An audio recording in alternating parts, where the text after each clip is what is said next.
રાજુલા ટાઉનમાં રહેતા 16 વર્ષના સગીર જે ઘરેથી કોઈને કીધા વગર નીકળી ગયેલ, જેને ગણતરીના જ કલાકમાં શોધી માતા પિતા સાથે મિલન કરાવતી રાજુલા પોલીસ સ્ટેશન ટીમ તારીખ 7/6/2025ના રાજુલા પોલીસ ઇન્સ્પેક્ટર શ્રી એડી ચાવડા તથા પોલીસ સ્ટાફ બપોરના આશરે 2 વાગે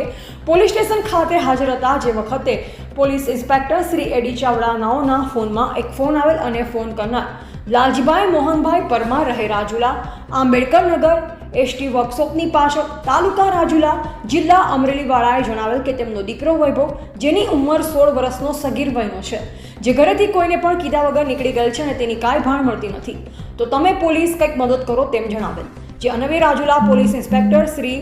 એડી ચાવડાનાઓ દ્વારા સદરૂ બાબતને ગંભીરતાથી લઈ સગીર વયના છોકરાને શોધી કાઢવા સર્વેલન્સ ટીમને સૂચના આપેલ, જેથી સદરૂ બનાવ બાબતે અલગ અલગ દિશામાં તપાસ કરતા અને ટેકનિકલ સોર્સ આધારે જાણવા મળેલ કે આ વૈભવ રાજુલાથી બાંદ્રા મુંબઈ જતી ટ્રેનમાં બેસી અને નીકળી ગયેલ છે અને બોટાદ નજીક પહોંચેલ છે. જેથી ગુજરાત રેલવે પોલીસ બોટાદની મદદ લઈ અને વૈભવને બોટાદ રેલવે સ્ટેશન ખાતે ઉતારેલ અને જરૂરી કન્સલ્ટિંગ કરી અને રાજુલા લાવી તેના માતા પિતા સાથે પરત મિલન કરાવેલ.